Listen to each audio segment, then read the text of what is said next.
mbokk yeeg xarit yi ñoo ngi leen di nuyu tey nag ni ma leen di nuyu mooy le bâche tout simplement parce que tout simplement ñu ngi fii mbokk yi toujours ci Pikine waaye nag xam ngeen ne Pikine dafa bëri ay gox bi ñu nekk tey muy xuru naar xam naa ne ci wolof xur nag mooy yoonu naar kon nag sunu mbokku naar yi nga xamante ne bi xam naa ne seen origine évidemment Mauritanie la tey la ñu fekk si fii ci xuru naar continuer li nga xamante ne bi mbokk yi mooy sunu tam-tam vacances fii ci banlieue bi kon nag du ma def rek lu dul daal di ñëw ci vraiment troupe bi nga xamante ne bii ñoo ngi fi teew pour accueillir l'équipe de la RTS2 di fàttali nag ne les fortes sensations cet été ça se passe sur la RTS2 asalaamaaleykum maa ngi leen di nuyu bu baax a baax kontaan ci ñëw bi waaw xam naa ne nag toogaay bi xëy na dina xaw a jafe maa ngi leen di nuyu est-ce que ni ma ko waxee noonu la le bâche noonu la.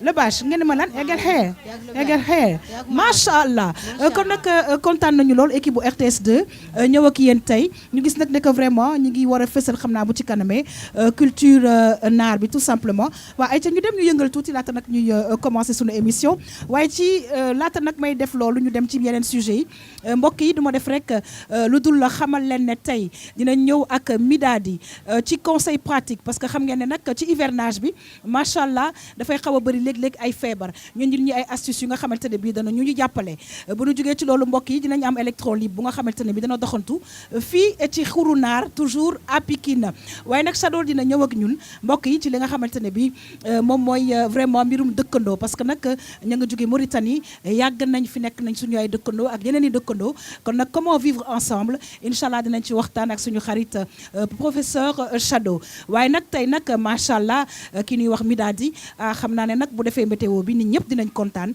mbokk yi dina ñëw ak ñun ci mbirum météo kon nag sunu mbokk yi ñu daal di dawal tuuti xam naa ne xam nga ne ku ne naar daal di ne ataaya ku ne naar daal di ne nag ay tabala ñu kontaan ci lool kon nag ma bàyyi leen ngeen yëkkatil ñu tuuti bu ko defee ma dem sama plateau ak Midadi waaye tamit ak monsieur Abdoulaye Cissé di nutritionniste nekk suñu premier invité kon nag suñu mbokku naar yi macha allah jërëjëf sant nañ leen bu baax a baax merci beaucoup.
waaw mbokk yeeg xarit nag gis ngeen nag suñu mbokku naar yi nga xamante ne bi ñoo nekk xuru naar am na lu ñu xaw a mosal tuuti ci li nga xamante ne bi moom mooy culture vraiment suñu mbokku Mauritanie mbokk yi tam-tam vacances fii ci RTS2 du ma def rek lu dul dem ñu xooli sujet Midadi bi ñu ne conseil pratique mën a waxtaan ak nutritionniste bi maa ngi koy junju sànq c'est vrai que ci li nga xamante ne bi moom mooy hivernage bi dañuy faral di am ay feebar yu ci bëri nag jànkonte ay mbirum daal lekk daf ciy bokk bu baax a baax comme ni nga ko gisee ci image yi nag damay mi daal di d'abord ma nuyu la c'est important ñu ngi lay dalal jàmm fii ci Xurunaar ci Pikine di dalal jàmm aussi sa invité di monsieur Cissé nutritionniste mi daal di ñi ngi nar a am dans quelques instants ay images doy waar yu nga xamante ne bi daal gis nañu ay xale yu feebar te yaakaar naa ne loolu kenn souhaité wu ko xëy na ñu bàyyi la ak image yi nga wan ñu un tout petit peu vraiment li nga xamante ne moom nga ñu indil tey ci conseil pratique Tam Tam vacances mi daal di.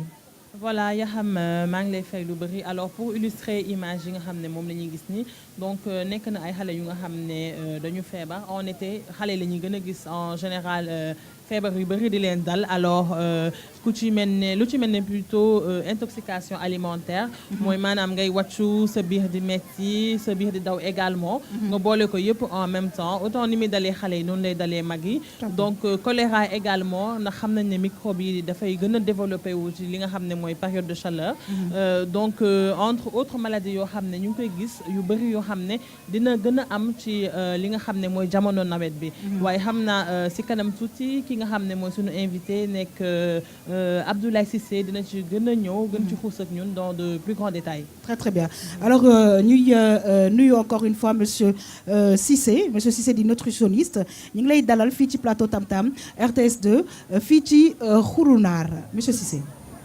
waaw maa ngi lay sant di leen nuyu soxna Yata ak soxna Midadi di nuyu téléspectateur RTS di souhaiter seen émission bi ñu commencé ko ci bismillahi rahmaani rahim te mu jeex ci alhamdulillahi rabbil alamin di ñaanal Sénégal yëpp jàmm ak salaam. Très très bien alors Midadi dafa dooree image yi nga xamante ne bi gis nañ ko muy image yu nga xam ne dañ koy faral di gis aussi muy daal ay xale yu nga xamante ne bi seen biir a ngi daw et cetera en tant que nutritionniste comme ni ko Midadi waxee mu nekk ay feebar yu nga xamante ne bi dañ koy faral di gis surtout en temps de chaleur lan nga mën a jox population bi parce que ñu ngi nekk aussi ci gox yu nga xamante ne bi macha allah tout tànk yi quand même bëri nañ fi. waaw problème mu intoxication alimentaire. dafa am xam nga tubaab dafa tëgg juróom-ñaari groupe léegi dafa am groupe yoo xam ne ñoom ñoo gën a exposé wu pour produit bi contaminé wu bi si njëkk mooy groupe bi ñuy wax yàpp jën ak nen.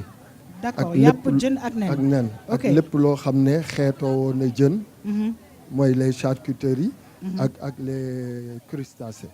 d'accord bi si topp mooy meew ak lépp loo xam ne xeetoo woon na meew donc boo xoolee produits yooyu dañuy gaaw a contaminé wu en période de chaleur boo xoolee jën ni nga koy xamee ne baax na boo ko téyee day ritax boo xoolee bët yi du xonq donc loolu jën bu baax la boo xoolee aussi yàpp problème bi fi muy nekk mooy entre décongélation bi ak togg ko boo ko génnee ci frigo bi ci congélateur bi normalement waroo ko exposer à la température ambiante muy dégivrer boppam ba jeex takk nga doo ko dugal ci ñam normalement même ce qui est conseillé da nga ko war a jël noonu ni mu mel noonu ak glace bi nga togg ko directement. autre chose aussi ci yàpp bi kenn warul décongeler yàpp bi ba pare dugalaat ko ci frigo. D'accord. bi ci des mooy meew bi moom ñun dañu amul habitude xool bu baax li ñuy lekk. boo xoolee ci meew yi ci étiquetage bi léeg-léeg dinañ la wax lait pasteurisé léeg-léeg dinañ la wax lait stérilisé léeg-léeg dinañ la wax lait UHT ñett yooyu yëpp dafa am nu ñu koy conserver boo xoolee lait pasteurisé kooku moom mooy gën a gaaw a yàqu. conservation bi souvent 7 jours la buñ ko tijjiwul. D'accord. mais buñ ko tijjee 48 heures ça devient très dangereux. Très très bien. boo xoolee beneen bi ñuy wax UHT mooy ultra haute température bi ñu koy stériliser boo xoolee moom buñ ko dugalee buñ ko tijjee moom buñ ko tijjiwul mën na def 15 jours. waaye buñ ko tijjee aussi 48 heures lay def. à peu près 2 jours. donc lekk ko c'est très dangereux. autre chose aussi période vacances la ñu nekk aussi. boo xoolee dina am ay sorties. xale yi dinañ dem sortie dinañ yóbbu ay boissons dinañ yóbbu ay lekk conseil bi si jëkk mooy bu ñu yoree lu mel ni ay charcuterie ay saucisson ay merguez ay yooyu bu ñu rompre chaîne de froid. et li gën a dangereux nag dogguma la monsieur Cissé mooy que léeg-léeg nga gis koo xamante ne bi génnee na jën bi daal ne man kat soxla woon beneen partie bi mu décongelé mu yóbbuwaat ko congelé waat ko encore et ça je pense que foog ñu taxaw ci parce que ça c'est un très grand problème. waaw loolu kenn du ko def moom la ñuy wax en anglais first in first out. très très bien bi njëkk a dugg. mooy njëkk a génn. waaw monsieur Cissé. merci waaw ñu kontaan loolu nag jërëjëf parce que nag ku ne xuru naar ne naar ku ne naar ne ataaya kon nag à vous chers téléspectateurs waa kay monsieur Cissé ayca ñi ngi lay déglu. léegi dafa am li ñuy wax ne bi njëkk a dugg mooy njëkk a génn bi mujjee dugg mooy mujj génn moom la ñuy wax first in first out. d'accord donc jën bi bu xasee ba génn da nga koy togg ba nga décongelé ko da nga koy togg waratoo ko dugalaat ci biir donc benn ngo yàpp bi aussi même chose la que jën bi boo génnee ba mu décongelé amatoo droit dugal di congelé waat da nga koy togg du duggaat ci biir. très bien léegi bi ci des mooy jën bi aussi war nañ xam jën bu baax nan lay mel parce que dafa teel a yàqu en période de chaleur donc boo xoolee jën bi day retax même gémmiñ gi day am lu siy lan la génn. ñuy wax zeyni hatta mashko jërëjëf.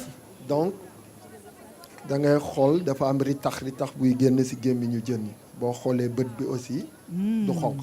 très bien. nen bi aussi il faut faire attention dinañ ci def mayonnaise nañ def très attention déjà sax souvent pour wàññi quantité bactérie bi vinaigre boobu ñu ciy def pour loolu la ci mayonnaise. très bien. donc dafa teel a yàqu léegi les crustacés et les boîtes de conserve aussi il faut les éviter une fois nga tijji ko il faut ngeen ñu def très attention parce que mën na indi rapidement intoxication alimentaire. d'accord alors Midadi nga gis nag ne que vraiment voilà dañuy joindre l'utile à l'agréable ñu ngi ci vacances yi waaye dafa am conseil yu nga xamante ne bi daf ciy baax ñu indi ko te yaakaar naa ne na nga ñu dooree tey Midadi neex nañu lool parce que mbirum nen mbirum boîte de conserve charcuterie lépp monsieur Cissé mi ñu ciy indil ay leeral yu nga xamante ne bi baax na ci ñun ak ci ñi ñuy seetaan ak ci population yëpp yi nga xamante ne bi daal safoo nañu RTS2 Midadi.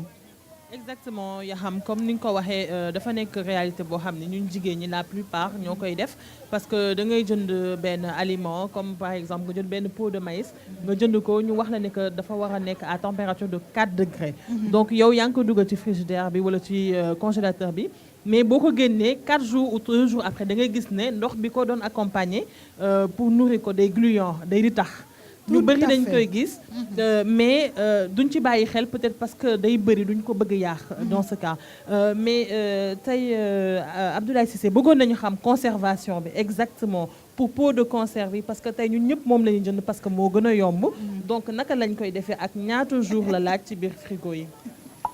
waaw déjà boîte de conserve bi boo ko tijjee rek exposé nga ko. d'accord. exposé nga ko. ok. maintenant la température c'est autre chose. boo ko tijjee le mieux mooy. la première des choses nga dindi ko ci boîte bi mu nekkoon def ko ci feneen bool loolu ngay njëkk a def. boo koy utiliser aussi waroo dépasser au moins 2 jours. d'accord. parce que boo ko wàccee une semaine. à la température frigidaire bi. mën na yàqu. comme ni muy waxee ni ñu koy xamee day commencer ratax.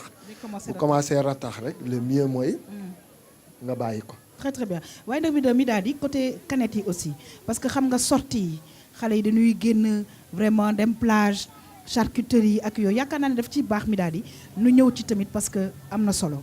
bien sûr alors gis nañ nga xam ne que tey booy def sortie wala nga am ay invité wala nga yàqamti sax des fois da ngay dem ci boutique bi la gën a jege jënd ay canettes te da ngay gis en général alentour yi day tilim day salté ñu bëri duñu jël la peine jël mouchoir nettoyer wala avant ñu koy ubbi ñu fomp yëpp ba mu set wala sotti si ndox salté bi wàcc mais noonu lañ koy ubbee naanee ko donc yan risque la nit mën a exposé ci def lu ni mel.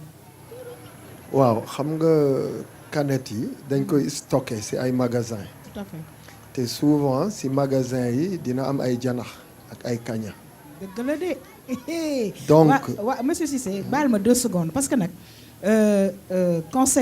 conseil pratique yi mbokk yi ci tam-tam vacances wallaay am na solo parce que lii monsieur Cissé dooree ni dëgg la doo ci sax des fois teg xel waaye dëgg la magasin yi day am jinax yi ñuy yéeg ak di wàcc léegi non mais c'est vrai léegi yow nga ñëw jënd say canette yóbbu woo ko ci nga raxas kook omo wala dara soog ko servir mais da ngay ñëw rek man de jënd naa canette daaj ji xel yi c'est dangereux hein. donc le mieux boo koy jënd il faut s'assurer que ne emballé nañ ko en plastique. d'accord. bu ñu ko emballé en plastique y a pas de problème même avec emballage bi. boo dajee le mieux mooy nga raxas ko. nga raxas ko parce que am na benn xeetu jàngoro boo xam ne. benn microbe boo xamante ne ni moom day jinax yi ñoo ko yor dañuy saw ci kaw ngeen baal ma ci wax. dëgg la souvent nag boo deful attention ñoom dañu am toxine boo xam ne. c'est dangereux. mën nañ ko comparer sax ak venin serpent. donc boo ko lekkee da ngay commencer vomissement. ak jaare buñ la teelu la jël en charge rek. on peut te perdre. oh là là donc alors, souvent nañ siy tenir attention bu baax. di raxas même ñun ñi bu ñu jëndee bu ñu demul fenn. nañuy raxas. loo yàkkamti nga raxas. waaw même boo ko jëndee si boutique. waaw del fomp raxas. voilà alors en tout cas monsieur Cissé ñi ngi lay gërëm di la sant bu baax a baax muy nutritionniste alors Midadi on va terminer bien que la ñu démarré man daal bëggoon naa ci xuus lu bëri waaye xam nga tam-tam la faaw ñu xuus ci yeneen sujet mais daal Midadi conseil pratique. Je suis pressée de te retrouver la semaine prochaine parce que c'est important pour les vacances, parce que c'est pour vraiment la santé des populations en général. Midadi, on va terminer. Bien sûr Yaham mais il serait important ñu jeexale li nga xam ne comme on parle de conseil pratique li nga xam ne njëriñ la pour population yi gis nañ ne que en période de forte chaleur nit tam da nga war a naan lu bëri. Normalement nga wax ñu rek très rapidement nit ki nan la mën a alimenter woo ak ni mu war a naan ci ndox li mu war a récupérer par les fruits et les légumes. Donc ñu terminer ci fànn woowu. waaw en période de chaleur. xam nga perte yi ngay def mooy. da ngay ñaq. transpiration bi. da ngay ñaq aussi am na yeneen perte yoo xamante ne ni da ngay tuur ndox jëm ak leneen ak leneen. léegi perte yooyu da nga ko war a compenser. donc de manière générale souvent tu dois prendre 2 litres et demi. mais 2 litres et demi yooyu c'est pas fixe. parce que koo xam ne day dox bu bëri day ñaq bu ëpp ki toog ci bureau bi la muy naan moo ëpp. mais li may conseiller nit ñi mooy dafa am na ñuy naanee. c'est-à-dire nit warul toog ba mar di naan. d'accord ça aussi c'est un très bon conseil. waroo di lekk di naan. waroo di lekk di naan. non. ah bon. da nga war a. Ça c'est toi, peut-être tu peux prendre un verre. balaa ngay lekk. ok mais boo ou bien demi-verre. mais boo lekkee ba pare nga war a naan. ah bon. et ça bul xaar ba mar. ça boo nekk bu mu nekk sax sa xel nga naan. Très normalement c'est comme ça. Alors en tout cas on apprend beaucoup de choses aussi ci tam-tam vacances ñu monsieur Cissé ñi ngi lay remercier xam nañ ne mënuñu fee waxtaanee lépp. waaye defe naa ne am na yu am solo yu nga xamante ne bi indil nañ ko tey te sama maas gi nga xamante ne bi dañu doon teg ndox di lekk di naan nañ ko bàyyi parce que nee na baaxul waaye tamit di def attention ci yeneen ak yeneen Midadi maa ngi lay sant di la gërëm waaye nag c'est avec un grand plaisir que nous retrouverons dans quelques instants la belle Midadi ci météo donc ci vacances yi nga nar ñu koo tënkal ñu kontaan ci lool parce que tamit temps bi daf cay am solo Midadi. Exactement alors Yaham comme ni nga ko waxee il est important ñuy joxe information ci li nga xam ne mooy temps bi donc pour ñi nga xam ne ñi ngi war a génn wala ñi war a dem géej c'est toujours important balaa ngaa génn nga xam température bi nga xam ne moo nar a am ngir nga mën ko waajal donc ce sera avec un plaisir de vous donner toutes ces informations. Donc à tout à l'heure Midani. À tout à l'heure. Merci beaucoup mbokk yi ma dem régie daal di retrouver nag suñu électron libre bi di Big D tout simplement continuer Tam Tam Vacances fii ci Xurunaar les fortes sensations cet été alors dañ koy bamtu di ko bamtuwaat c'est sur la RTS 2.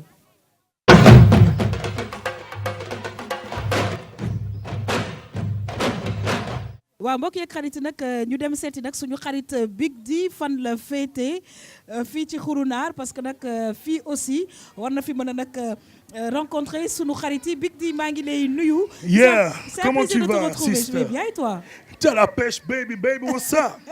yaa ngi cool. Yes. fii ñu ngi Pikine, you know, Xurunaar, you know, te boo nee Xurunaar xam ne fii c'est le quartier xam ne moo ëpp naar ci Sénégal. fii moo ëpp naar ci Sénégal caañ yu gën a neex yi dibi yu saf ya sans cholestérol sans jumbo sans yëpp. jot nañoo naan ci ataaya bi. mais naan naa ci zëm bi. naan naa ci zëm bi oyof. zëm bi moom yaa rien à dire RAS peut-être samay sawar di ñëw fii parce que c'est une fierté suñu mbokk Sénégal Mauritanie benn la naar yi ñëw seen bopp ay sénégalais la ñu lii mooy Sénégal. c'est l'Afrique même. alors tey jii nii tàccu leen naar yi. waaw waaw yàlla alors maa ngi fii ku wax loolu wax samay gars yi Amadou Sow na nga def. waa mais Big yow gën nañu gisee gaañ. mais yow depuis métropolis. yàgg na loolu xale xamu ko. yaa xam année 90 ak gëj et je connais ah loolu mënu ko xam ak. mais bu daan jaay ay jinkoog yooyu ay Lévi Strauss. xam na ne oui yaa xam. ci Broadway. yow man ngay waxal de. xam naa ko de loolu ko fekk boobu Eduardo moo ñu daan animel. ak maa ko fekkee woon tey jii. ak dem si yàlla DJ Maktar way wax nga dëgg sol bi noonu Paul 5. waaw mais loolu yàgg na. waaw fii nga dëkk yow. waaw mais fii laa dëkk nag man fii mooy sama lépp sama aduna je suis né à Pikine. et puis particulièrement à clinique Madame Gazi. kon je suis un pur produit de Pikine. mais ça fait plaisir de parler mais yow. vraiment. c'est waa que depuis longtemps dëkk na fii yow fii nga juddoo fii nga màggee tout. waaw vraiment fii laa juddoo fii laa màggee fii laa xam. xaw ma feneen nag fudul fii vraiment macha allah. Comment se fait la cohabitation entre nos frères et sœurs de la Mauritanie les Maures et vous nu mu demee cohabitation bi. waaw ñëw nga fi nga xamante ni fii mooy du ni ñu koy waxatee gàddu naar yi. fii la ñu ko daan wax mooy xur naar. mooy koñu naar yi. voilà fii mooy xur naar. fii sax bañ nañ ko. naar yi yëpp fi lañ daan daje. mu nekkoon terang goo xamante ni suñu Baye Lobaat Fall nekkoon fii. nekkoon fekk naar yi ak Baye Amadou Ndieng ak ñoom Baye Alaaji Moussa Fall. histoire vraiment ay ñoom Baye Sougou menn fii histoire la vraiment fii nga taxaw nii histoire la. mais nag balaa ñoo dem nag il faut que nag ginnaaw yàlla gën tamit sant suñu waajur. mais nag di wax onze billahi mina shaytaani rajim wala hawla wala quwwata illa billahi azim parce que moom la ñu waroon commencé. mais nag fii nga taxaw nii di sant suñu ministre maire Pape Gorgui Ndong. vraiment neexul ba neex. waaw vraiment teral nañu trop parce que nag dama koy wax chaque fois muy dégg donte ne nag dinañ kal ak moom dinañ kaf ak moom ree mais nag mi ngi liggéey mi ngi ci yoon bi. ndax xale bu nekkee xale di raam day bëgg di jàppandu di jafandu ba jóg taxaw ca kaw kon nag ñun waa askanu Pikine nañ ko jàppale mu yéeg dem ca kaw waxuma ngir li ko neex waxuma ngir li ma neex déedéet mi ngi liggéey te bu liggéeyul dañ ko koy wax mi ngi liggéey mi ngi dóor waar et puis mi ngi jàppale jeunesse Pikine bii. mais yow actuellement nii loo gisee RTS 2 ñëw ci sa gox muy Xurunaar. mais mooy ndeyu télé yi RTS 2 mooy ndeyu télé yi vraiment dafa neex loolu ku fi mën a nag tamit juddu tamit bay raam bay def li ngay def RTS ngay wax ndax RTS mooy temps bi. kon gàcce ngalaama RTS parce que nag lii nga def nii teraloo ko kenn ku dul le ministre maire Pape Gorgui Ndong man dama koy wax déglu ma dafa am lu ma koy dénk dama ko am lu ma koy dénk monsieur le président de la république saye boo nga jàppale le ministre maire Pape Gorgui Ndong te jox ko jeunesse bi dëgg neex yàlla mën na ko yor te mën na ko gérer. allez je le mot day daaru alors Big D tuba si sa lay xool si sa waxala man bul daw mën naa wax a moom madame monsieur Sow wax na yëpp. waaw wax na yëpp moom politicien la de. bu mag sax. heureusement élection yi jàll nañ ba noppi ñu mën a wax ci jàmm. xanaa noo gisee fii koñ bi neex na ça va am na jàmm jigéen ñi est-ce que déggoo nañu est-ce que suñu mbokk naar yi jigéen ñu rafet ñooñu est-ce que am ngeen jàmm entre femmes da ngeen di gisante di def ay tour yooyu yëpp est-ce que am na loolu yëpp. waaw yooyu moom am na fi moom macha allah man moom dama jugee comico sëy si fii mais fii macha allah femmes yi déggoon nañu femmes yi ñu ngi def natt yi ñu ngi def jeux yi. ñu ngi def lépp daal fii daal macha allah jigéen ñi. wala li ñuy ndaxte CFA wala seen ugiya. ugiya xanaa gisee tam-tam mu ñëw fii tam-tam. tam-tam moom dama koy seetaan macha allah émission bu neex la macha allah man moom dafa ma neex dama koy dégg dama koy seetaan tout le temps moom tam-tam. mais fii kan ma seen waykat fii waykat bu mag. fii waaw. donc Abu Cubalo ndongolo ndeysaan ñam si yàlla ak Abu Cubalo. bu Cubalo ak Cheikh Diagne waaw ak Pekaay Mbaye. Donc, il faut trouver un peu avoir ces artistes plus tard. Hein? Inch'Allah. Merci à vous, Madame Sow. Je dis ben boy nar, yo ster, yakal besh. Yakal hair. C'est des gars. Machallah, alhamdulillah. Alors yo do nar. Hi pulo le binduro pulo.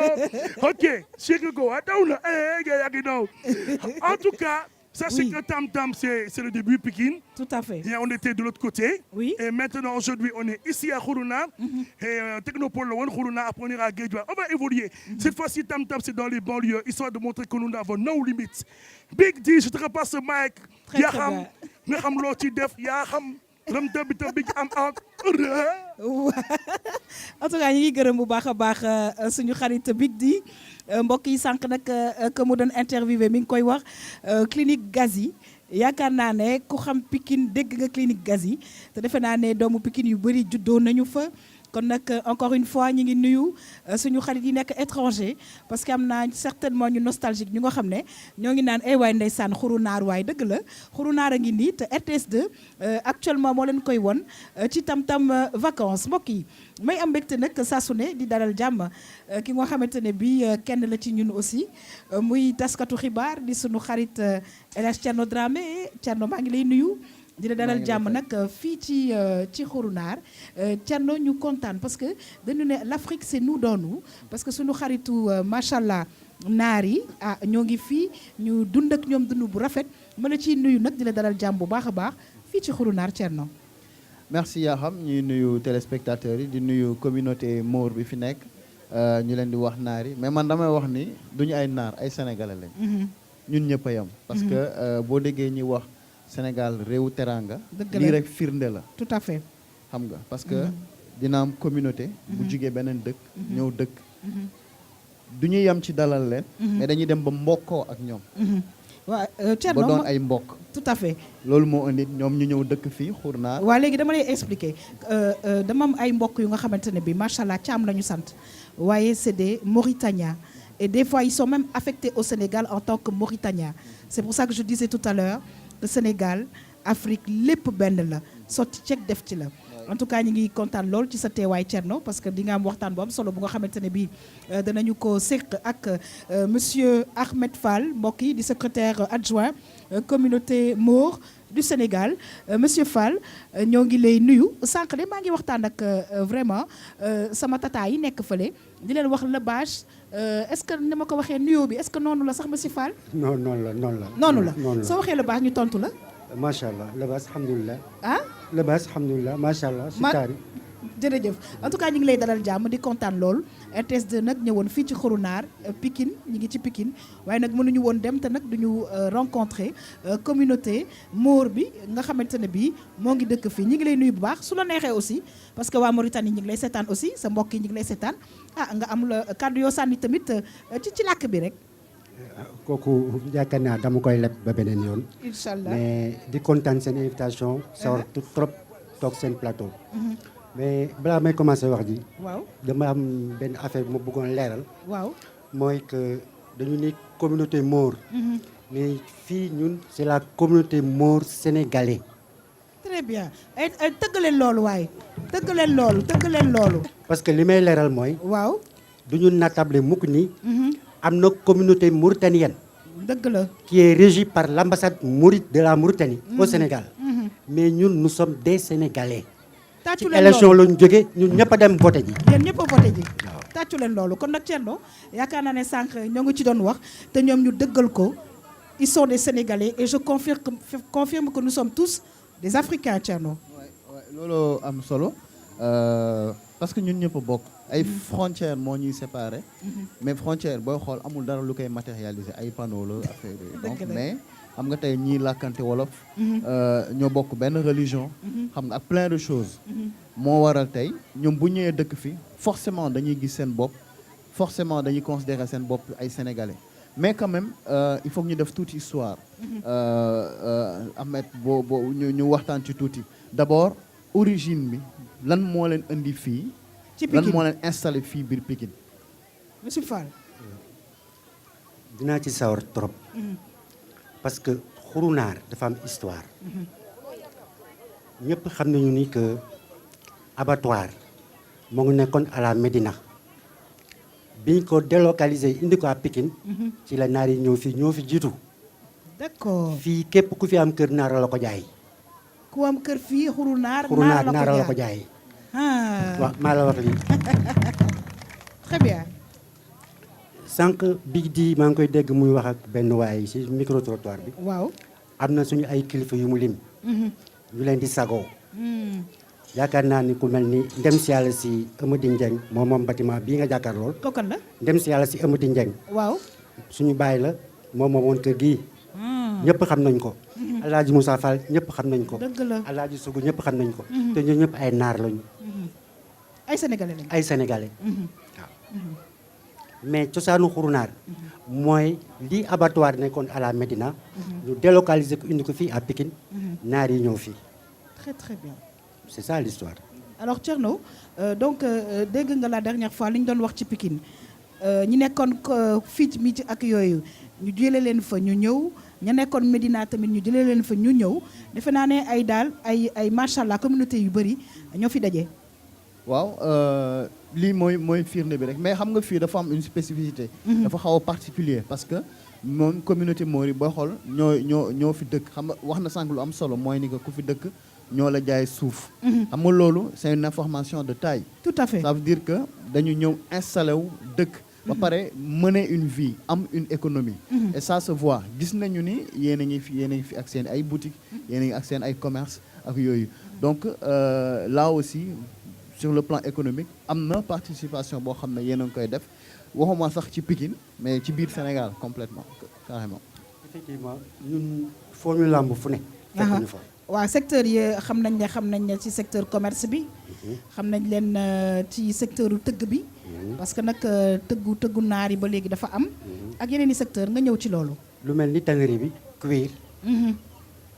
der yi. te loolu dañ ko jagleel naar yi. mais du ci loolu rek la ñuy def naar yaa nga fu ne foo làmb fu ne daj fa naar. très bien fii amul quartier wala région wala commune wala département ba dugg doo fekk naar. te ñoo ngi fépp. ñoo ngi chez les artisans comme ñoo ngi chez les fonctionnaires. maa la wax lii. très très bien ñoo ngi ci dans tous les corps de métier. waaw. Thierno comme ni ñu ko waxee ñoom itamit ñu ngi am participation bu mag ci économie Pikine waaye tamit ci économie Sénégal. oui mooy li ñu doon wax rek wàllum entrepreneuriat laa leen bëgg laaj. en dehors du commerce bi ñu leen xamee est-ce que fii am ngeen ay entreprises ay sociétés yoo xamante ni ñi ngi développé wu là aussi yoo xam ne bokk na comme li ñuy wax importation wala njaay wala yu ni mel. xam nga question bi dina ma xaw a dis tuuti dans la mesure où. ñun dañu am benn association. d'accord am fu ñu jóge.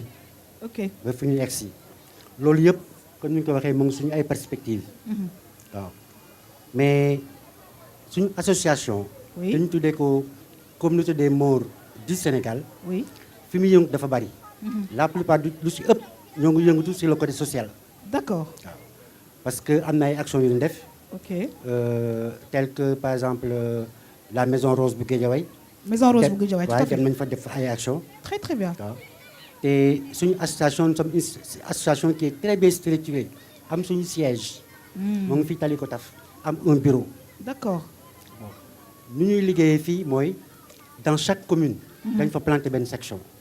d'accord te dañuy def maillage du territoire national nous sommes représentés dans les 14 régions. très très bien waaw. nous avons un président national. une présidente nationale. d'accord nous sommes structurés. génial. nous avons même été reçus par le président de la République. très très bien mu nekk Thierno defe naa ay information yu nga xamante ne bi mbokk yi ñu ngi koy jëlee fii nag ci sunu xaritu Mor yi nga xamante ne bi ñoo ngi fii ci xurunaar Thierno daal mu mel ni tam-tam vacances yaakaar naa ne ñi ngi joindre l'utile à l'agréable information yu am solo ñoo ngi ko fi jëlee Thierno daal di kontaan lool ci vraiment toujours daal déggoo bi nga xamante ne bi ñun africains yi ñi ngi jéem di ko déggoo. Alors loolu en résumé mooy li nga doon wax sànq tam-tam vacances divertissement intelligent. Absolument. waaye nit ñi dinañ leen tàggat. dinañu fo dinañu ree mais dinañ leen tàggat jox leen ay xibaar. wàllum justement africanité boobu ñuy wax en général ci laa la bëgg a laaj xam naa mooy sama laaj bu mujj seen vie fi voisinage bi naka ngeen di dundee xam nga jóge une autre communauté. ñëw dëkk ci dëkk. neex na mais dafa xaw a doy waar aussi. dinañ ci ñëw est-ce que yéen seen biir amu leen ay frontières invisibles wala vous vivez en parfaite harmonie avec sénégalais yi ngeen fi fekk wala yi ngeen fi dalal sax laa waroo. waaw mais li ma bëgg nga expliquer ma ko tuuti mooy. jóge si dëkk ñëw ci dëkk. ça veut dire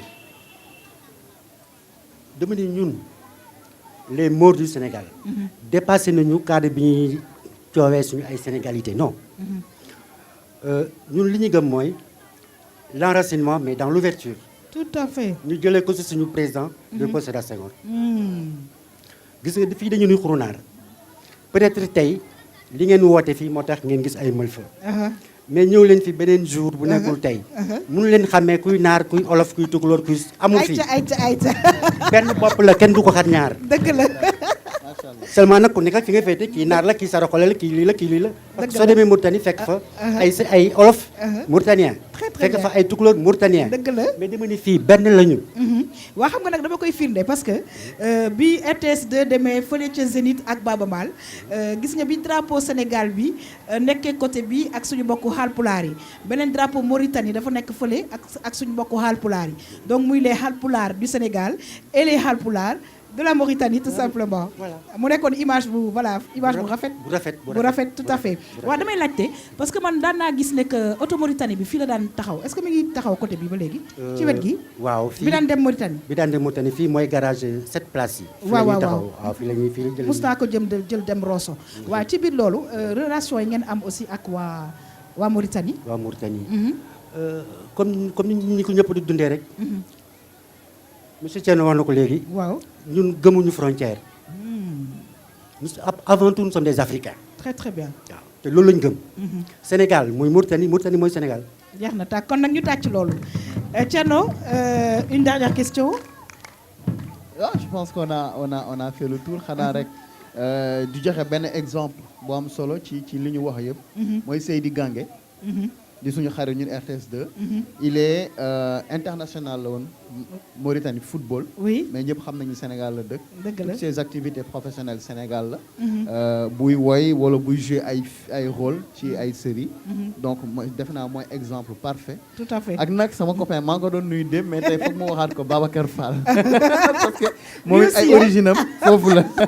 alors moi j'ai une très grande famille du côté de la Mauritanie mais aussi voilà ñun ñëpp benn lañu en tout cas Thierno c'est toujours un plaisir de te retrouver mbokk yi may fàttali nag ne ñu ngi fii ci Pikine xurunaar toujours ci suñu tam-tam vacances ci Pikine ci semaine bi en tout cas dinañ descendi fii ci Pikine waaye ci banlieue bi waxoon nañ leen ko danañu nag continuer dem côté Guédiawaye incha allah kon nag population wu Guédiawaye na ngeen ñu xaar waaye waa Lac Rose aussi RTS 2 moo ngi yegg si ak tamit ñi nga xamante ne bi ñoom ñooy waa Saly waaye di fàttali rek heure de diffusion yi incha allah après le journal de 20h ba mondial athlétisme bi jeex ñu dellu si waat ci heure normale muy 19h 20h toujours mbokk yi sur la RTS 2 di fàttali ne ci page Facebook bi aussi mun ngeen suivre Tam Tam Vacances Thierno merci je te retrouve demain incha allah. incha allah merci beaucoup Thierno kon nag monsieur Fall da ngay toogani ak ñun parce que nag sànq Thierno mi ngi koy wax dëkkandoo dafa am solo du ñu def rek lu dul dem xooli sujet professeur Chado bi mbokk yi dellu si waat mën a waxtaaneek loolu parce que nag wax dëgg yàlla ñun ñëpp ci biir Afrique dañoo dëkkandoo te di am yaakaar ne dëkk bi dana continuer di rafet dellu si waat waaye li ma jaaxal nag mooy sama xaritu naar ya toog fa sànq jox ngeen ñu ataaya Thierno kenn joxu ko ataaya de te Thierno ngi waaj a dem sànq naan nga ko fële. maa ngi tooñ Doudou Diouf naan ko ataaya bi ma ataaya boobu Ligue 1 la mais bii ñu ma jox nii boobu Ligue des Champions la bii mooy vrai bi nag bii mooy vrai bi Thierno merci kon nag ñu xool sujet professeur Shadow bi mbokk yi dellu siwaat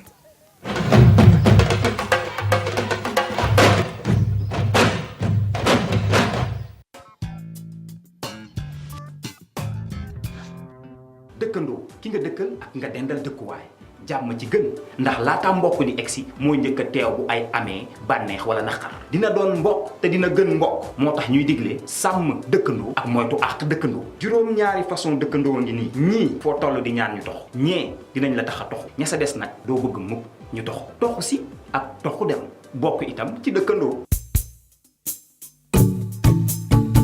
benn ka ca njëkk mooy dëkkandoo xumb te dagan tapage mooy métier bés bu yàlla sàkk mu def bruit xumbal koñ bi xoolal yoonam newul ci ñamu dëkkal xamul ku sonn di noppalu xamul ku feebar xamul guddi xamul bëccëg nu mu ko sentir rek la koy defee buy déglu rajo wala musique koñ bi yëpp dégg buy seetaan télé itam waxu noppi yuuxu yeeg reetaani ñooy ànd te itam xamul wax ndam déranger si jëmm boppam moo ko yitteel boo xefee sax mu organiser ay jàng ci koñ bi périodiquement nag takk allo yi 17h ba 7h du matin ñaar mooy dëkkandoo puso ñaw diggante yi rataxal diggante yi rek dong ci la dëkk ci lay wax suba ba ngoon wax lu baax def lu baax lu yoonam ne rek lay lijjanti te it fu mu dajeek yow sànni la ay ñaax la ci liggéey fonk say wéeju ak jaamu yàlla fu mu déggee coow dina ko dox wax ko lijjanti ko ba mu réglé mooy genre dëkkandoo yoo xam ne ñëpp leen wóolu ba di leen dënk alal wala secret ndax seen jubal ak seen ragal yàlla daal moo leen baax boo déggee ni dañuy toxu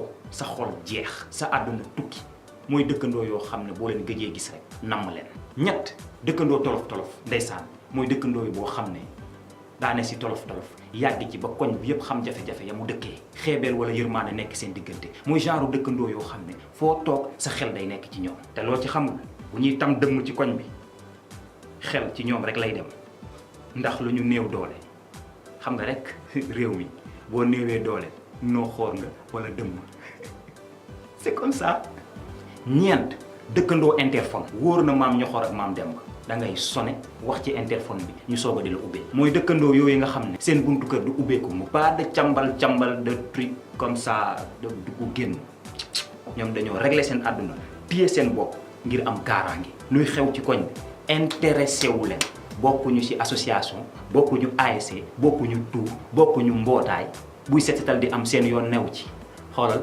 bugguñu mélangé wu ak waa koñ bi ñoom la ñuy woowee tubaabu koñ bi jaay boos yar ngan di maamu xaj chien méchant ngir dissuader ñi nga xam ne dañuy forcer bu ñu amee xew kenn ci koñ bi du fa xandu balaa nga fay toj kaas xale bu dof lu ba sànni fa ballon de foot gasi afala jeex na perte nga moom juróom dëkkandoo effacé dëkk nañ ci koñ bi ay at kenn miinu leen am na sax ñu leen xamul ndax dañuy dugg rek génn toog lu yàgg soog a dellu si waat genre dëkkandoo yoo xam ne da nga leen di fàtte sax tellement ils sont effacés on les voit pas comme ay fantôme ngir expliquer raar goo xam ne dinañ faral di ko raar ñenn ci koñ bi nee nañ dañuy tukki lu bëri ñeneen ñi ne bandi dealer leeru man ndax lii di ragu commérage potin ci koñ yi lay tàmbalee juróom benn dëkkandoo seytaane bañ na kumpa jaral na ko lu ne pour xam luy xew sa kër dina yeddu dina yurndu ñaan ci xorom këriñ àbb si almet tame santaane lét ngir rek xam lay xew sa kër am lu mu yóbbaale te buy ñëw day indaale làmmiñ gi saf na te ri tax amul frontière fu ne lay dugg taamu na ci yoor ndéem sa waxtu yépp lay dox wax lu dul dëgg ak moo ci aay du benn du ñaar woo nañ ko téesante waaye dafa ñàkk jot juróom-ñaareel bi mooy dëkkandoo xuloo na waa koñ bi yépp ndax bëggul jàmm ay lay dund ay lay nooy ci ay lay dox ci ay lay fanaan ci ay lay yeew da lay watal de ak moo ci gaaw sax xuloo lay def ak xeex boo leen ko seexee mu defal la bagage comme Zéna la guerrière non kaf lu leer laa lay wax ni dina la dóor ba diri la xeex rek lay def boole ci nag réew ba tibb di maye.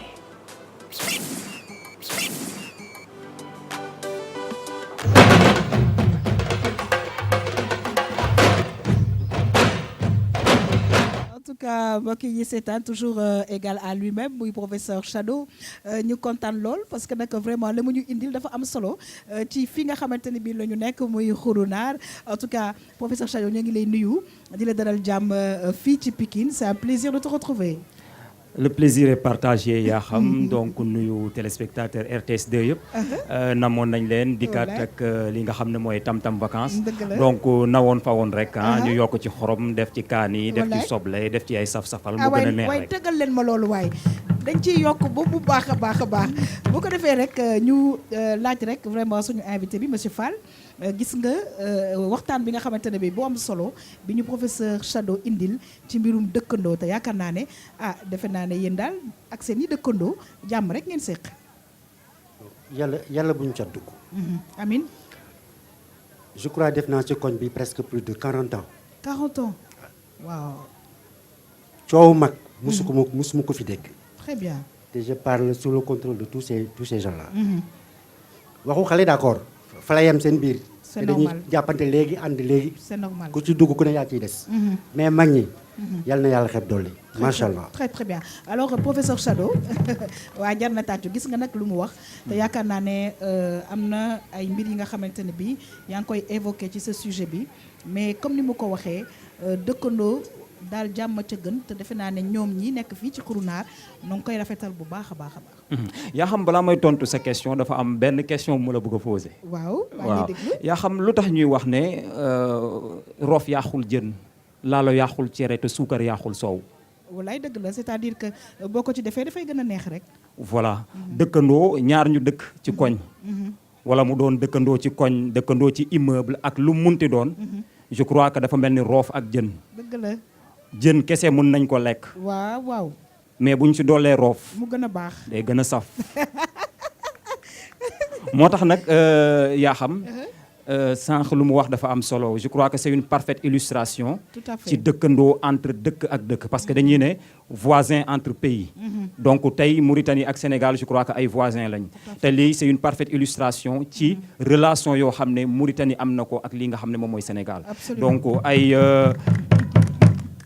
li nga xam ne moom mooy ay Mauritaniens ñëw installé Sénégal ñëw doon ay Sénégalais donc sànq maa ngi dégg ne fii ku fi am kër ñoom ñoo la ko jaay donc pour man mënuñu wax leneen lu weesu loolu c'est une parfaite illustration si dëkkandoo dëkk ak dëkk ñu war ko rafetal continuer di ko rafetal di ko sàmm ba mbir mi jëm kanam ndax ay moom yàlla ñu si yàlla musal yàlla ci yàlla musal te gis nga nag ci biir loolu teraanga fépp la am gestul jël teraanga bi professeur Shadow muy ataay bu nga xam ne nag wax dëgg yàlla ataay suñu xarit yi ñun dañ koy bëgg parce que dafay woyof nga xamante ne bi naanaa bi dafay bëri jërëjëf naanaa bi bëri na woyof na daal vraiment muy teraanga bu nga xamante ne bi suñu mbokk yi fekk nañ leen fii daal professeur Shadow ñu jox ñu ko muy dafa mel ni saa su ne ñuy gën a jàppale population yi di waxtaan ak ñoom parce que yaakaar naa ne loolu su nekkee dañ ko saxal suñu biir yaakaar naa ne même problème yi nga xamante ne bii xaw na am ci yenn pays yi defe naa ne dañ koy gën a saafara parce que lañ ci jublu rek mooy ñëpp àndandoo nekk benn professeur. effectivement je crois que bu ñu demee dans un cadre beaucoup plus bu ñu wàccee ci suuf ñu wax dëkkandoo ci biir koñ yi dëkkandoo ci biir immeuble yi man je crois que jàmm dafa am solo. gis nañ luy xew ci réew mi tey je crois que bu ñuy waxtaanee dëkkandoo c'est par rapport ak pour gën a dooleel loolu nga xam ne patrimoine la parce que boo demee ci yeneen culture je crois que dëkkandoo doonut loo xam ne dañ ko farataal waaw doonul lu ñu farataal mais tey bu ñu ñëwee Afrique je crois que dëkkandoo dafa doon loo xam ne dañ ko farataal mu doon lu am solo day indi ay relation parce que dañuy faral di wax ne dëkkandoo sax des fois day gën mbokk parce que dara bu xewee ci koñ wala mu xew ci immeuble laata lii nga xam ne moom mooy nit ñi di ñëw je crois que dëkkandoo moom mooy njëkk a teew laata say mbokk di teew dëkkandoo moom mooy njëkk a teew dëkkandoo moom moo koy lijjanti laata say mbokk di egsi man je crois que war nañoo def tout ba patrimoine boo xam ne Afrique am nañ ko ñu bañ ko sàmm ñu bañ ko yàq ñu sàmm ko dëgëral ko ba mbir mi daal jëm kanam ba suñuy sët xam nga jamono ji man xam naa ne du ma paa amaguma lii waaw mooy loolu mais quand même ba suñuy sët itam doon ñoo xam ne dañuy ñëw ñoom itam di ko sàmm parce que c'est super important parce que ñu ngi jëm ci société boo xam ne nit ñi dañuy commencer di bàyyeeku nit ñi dañuy commencer di am di individualisme dafa commencer di sax nit ñi di maanaam ku nekk da ngay renfermer wu ci sa bopp ñu jéem ko xool jéem ko defaraat jéem a def de telle sorte que loolu duñ ko perte parce que patrimoine la alors monsieur Fall xëy na nag sànni ci kàddu parce que comme ni mu ko waxee yaakaar naa ne dafay baax ak télévision yi di ci waxtaan di continuer di ci waxtaan ak xale yi pour que li nga xamante ne bi jot na fi am mu gën a sax parce que dafay am solo dama yaakaar ni xale yi suñu xoolee ci mag ñi jël seen tànk teg ko fi mag ñi teg macha allah ci kanam rek te jàmm rek a fay am incha allah. en tout cas ñu ngi lay gërëm di la sant professeur Shadow peut-être une dernière question ak monsieur Fall. waaw c'est par rapport ak sànc boo xam ne sànc nañ ko fii mu doon lu am solo tey seetlu nañ ne day tur bi sax dafa doon lenn loo xam ne lu am solo la parce que dafa am représentativité tey boo nee xuri naar donc ñëpp xam nañ ne foofule ay naar ñoo fa dëkk waaw forcément dañuy xam ne waaw ay naara fa dëkk donc loolu mu doon lu am solo man peut-être awma question boo xam ne dama koy poser mais damay rafetlu sanc boo xam ne sanc nañ ko fii ba tey mu am fi tur ba tey ñuy muy doon lenn loo xam ne day représenter lii nga xam ne mooy relation entre deux pays c'est super important man dama koy rafetlu ay ca boog kon nag ñu tàcc bu baax a baax parce que la fi professeur Shadow indi mbokk yi am na solo waaw monsieur Fall. waaw man li ma ci bëggoon yokk rek mooy waaw mënu ma terminer sans ma gërëm suñu président national dëgg la parce que vraiment il a abattu un travail macha allah très bien te kenn fekk ko ci dëgg la lépp moom la très bien muy Ahmed Fall carrière Ahmed Fall carrière très bien kooku na nga koy nuyu waaye loolu remerciement yi dinañ ci ñëw professeur Shadow nga toog ak ban waaye mbokk yi nag dañuy xuus ci émission bi Tam Tam Vacances RTS 2 ñëw ak yéen nag ci mbirum météo xool temps bi naka la nar a demee mbokk yi ànd ci nag ak suñu xarit Midadi fas yéene ànd ak ñun nag ci mbirum météo.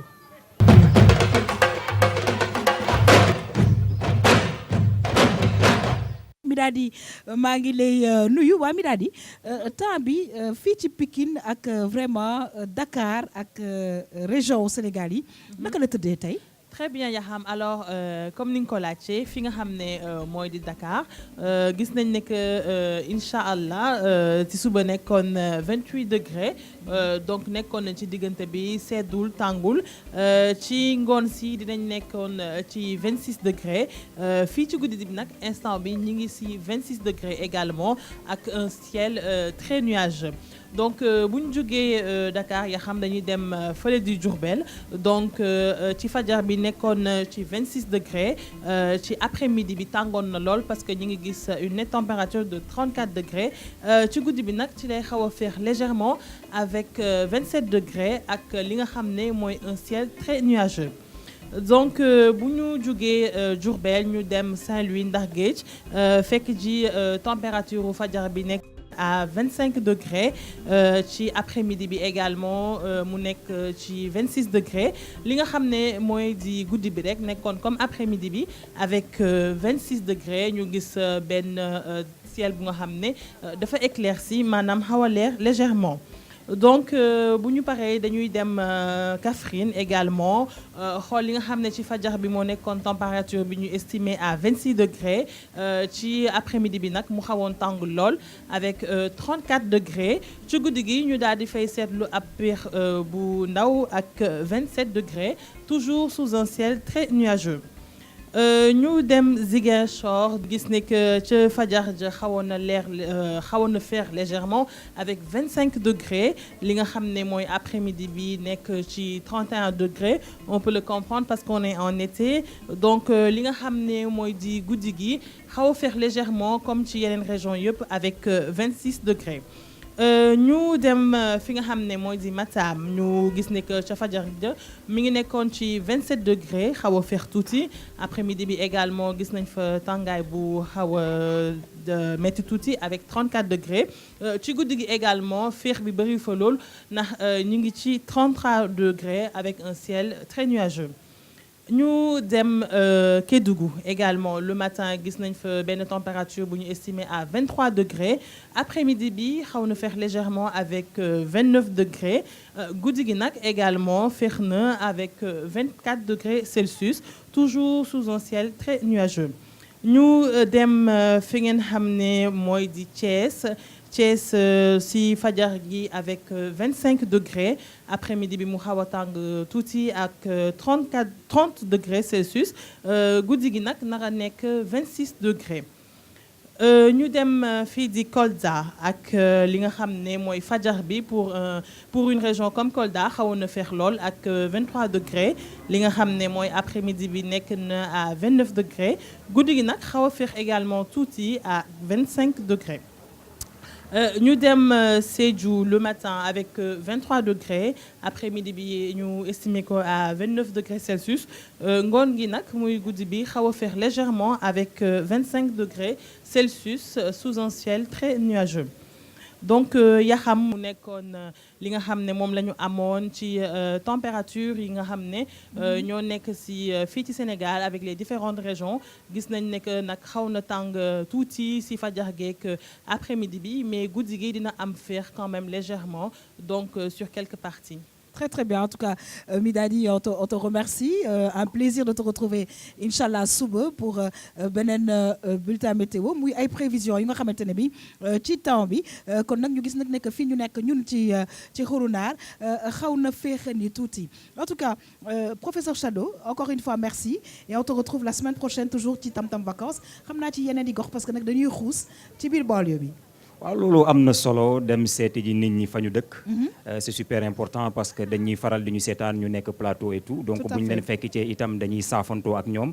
donc xamanteek ñoom ñu xam itam conditions yi ñuy faral di tourner itam émission bi le donc loolu c'est super important donc xam naa rek jox nit ñi rendez-vous semaine prochaine. ñu dellu siwaat ak yeneen i mbir waxtaanee yeneen i mbir yeneen i feem ak yeneen i saf-safal. Très très bien professeur Shado ñu ngi lay gërëm di la sant waaye tamit di remercier monsieur Ahmed Fall bi nga xamante ne bi moo fi représenté ñi nga xam ne ñoo organisé wu def communauté bi daal vraiment structuré ko ba nga xamante ne bi mi ngi koy wax sànq ci 14 régions yëpp ñoo ngi def liggéey bu rafet ñoo ngi lay gërëm di la sant RTS2 kontaan na vraiment di ñaan yàlla ci kàttanam yàlla na jàmm yàgg fépp waaye ci àddina bi.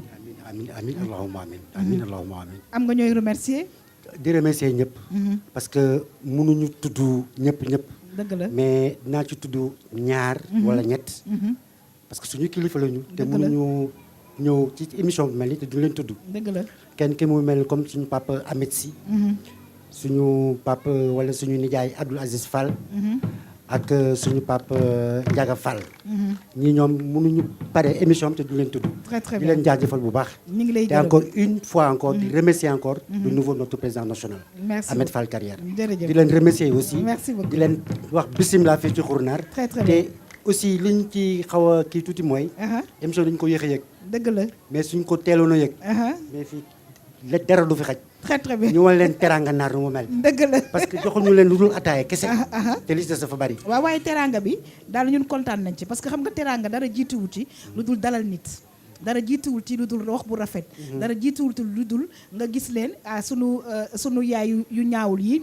accueillir ñu avec le grand sourire en tout cas ñun ça nous suffit largement et encore une fois merci. tout le reste pour nous. jërëjëf mbokk yi ñi seetaan yéen itamit maa ngi leen di gërëm di leen sant bu baax a baax di fàttali nag ne équipe bu RTS2. ñi ngi desani Pikine tey nag ñi ngi woon fii nga xamante ne bi moom mooy Xurunaar ànd ci ak sunu mbokk yi di remercier ki nga xamante ne bi moom mooy Awa Ndaw Latifa nga xam ne saa su ne mooy jaar ci bopp bi di fàttali numéro téléphone am 77 639 69 41 di remercier toutes les équipes yi nga xamante ne bi saa su ne ñooy ànd ak ñun ngir def liggéey bi waaye mbokk yi gis ngeen ne nag sànq ba léeg-léeg ñu xaw a junj tuuti léeg-léeg ñu xaw a tàcc tuuti waaye xam nga nag man du ma ñëw fii ba Pikine te nag du ma jàng daal loxo yi daal niñ koy defee parce que dafa mel dafa am ay signification du dëgg léegi ma bàyyi leen ngeen kii mais damay ñëw ci yéen ngeen won ma daal pecc mi ak loxo yi naka lañ koy defee parce que dañ ko doon faral di gis alors chers téléspectateurs on vous donne rendez-vous inchallah demain toujours ci banlieue bi pour beneen émission ak yeneen i fem bonne suite des programmes sur cette très belle chaîne alors on va se quitter justement ak suñu xarit yi ma teg fii sama micro man itamit dem def comme yéen ayca leen yëkkati leen ñu dem ayca